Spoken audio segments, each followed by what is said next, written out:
Good morning, folks. I'm visiting family in the Redwoods, and I've got my little coffee setup this morning going. I packed sterno, and I realized pretty quickly that it won't really work when there's any kind of wind at all. So I have, and it only boils a very small amount of water at a time. If I try to do more than that, it just won't boil. So I have this little setup here because the sterno doesn't get very hot. This is like warm, barely to the touch holding it. So I know I'm safe as long as I'm right here.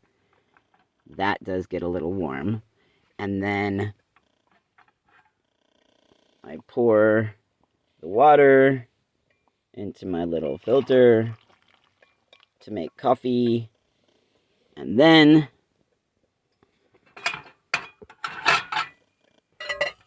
I put out the fire.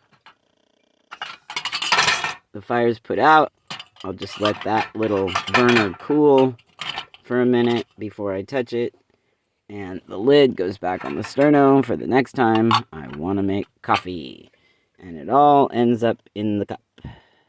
So that works for me. So now I'm sitting here drinking my coffee and enjoying the view. And I'm on somebody's property, so there's my hammock, and I get to look out the window at the trees while staying warm inside the car. The quiet gives me a chance to really think about stuff that for some reason I have a hard time thinking about when I'm at home. So I like that. So one of the things I've been thinking about sitting here drinking my coffee is the conversations that here, I'm going to take my glasses off so you guys aren't staring at the glare. I don't need to be able to see this while I'm talking. I was talking with my godmother, it's one of the people I'm visiting out here, about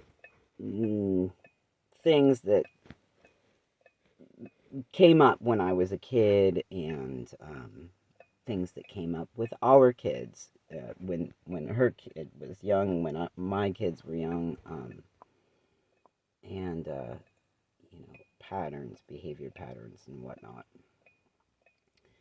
And we're coming to find out that a lot of kids that were diagnosed with ADD or ADHD in the 80s and 90s, it turns out they're getting diagnosed with autism as adults now, and that they were just overlooked because they were higher functioning or something.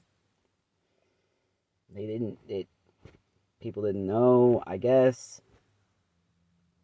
And like I was put in the gifted and talented program when I was in 5th grade because I scored so well on my tests, I guess.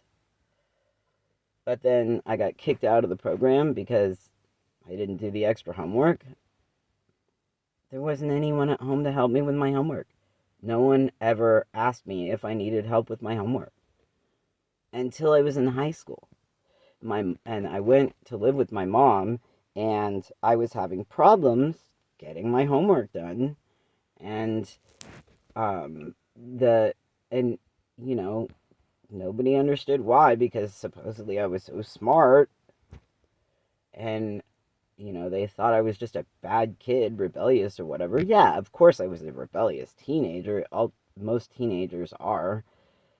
Although I did take a lot more risks than the average teenager. I didn't seem to have a problem hitchhiking around the country, and doing things that most kids would like to be at home with their mom by a certain time of the night, even if they won't admit it to their friends, because they feel safer and more secure. Not me.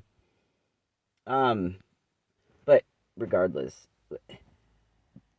we thought maybe there was some kind of like a comprehension problem. Maybe I had some kind of a deficit or something.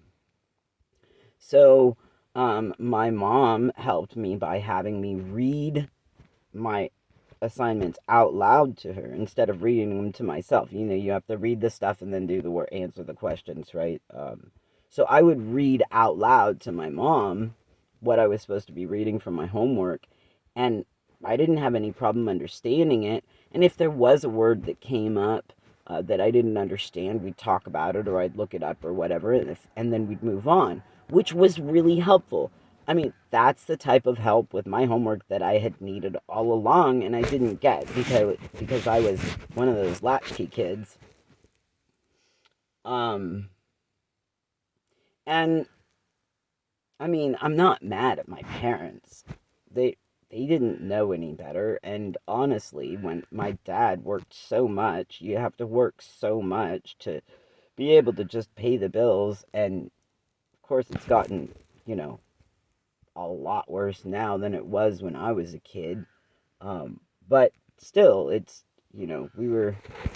been a long time since a whole family could live a nice life on one income, and my dad and his girlfriend both worked, and I didn't really get along with her, and she certainly wasn't going to offer to help me with my homework.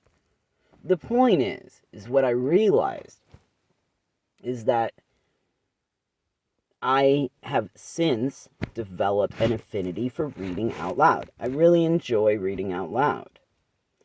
And I like reading out loud to other people. Not because I want other people's attention, in necessarily, but reading as a social activity is something that I really enjoy. One, because it gives you an opportunity to socially discuss the story as you get through it. And, like, talk about, hey, what do you think is going to happen next? Or how do you like the way this character is developing? Or, what do you think they look like? Or whatever. Like, just that interaction, that social interaction, on my intellectual level, it's a good match for me.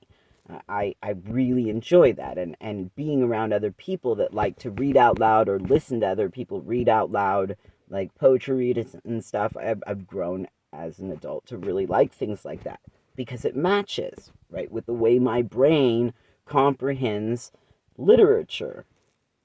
Because when I'm reading it to myself without reading out loud, it doesn't take me very long for my brain to overload.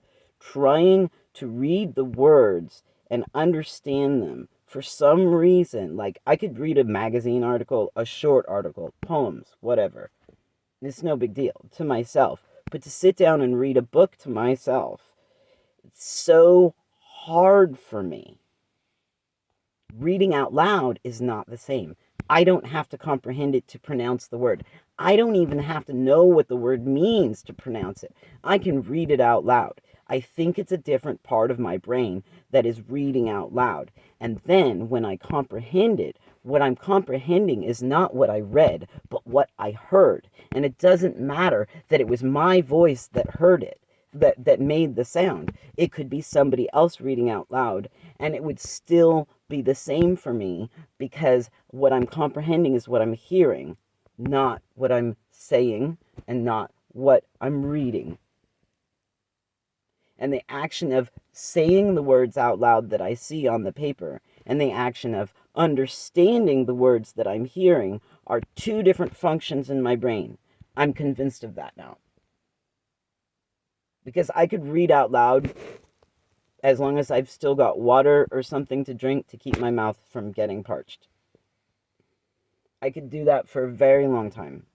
But reading to myself, I can't read it to myself for very long.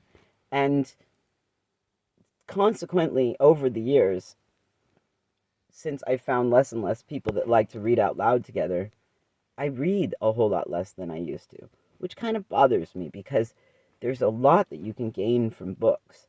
And the whole books on tape thing, I just don't stay in one place long enough to do that. Maybe when I'm driving, I could do that, but you don't find them on the CD as much anymore.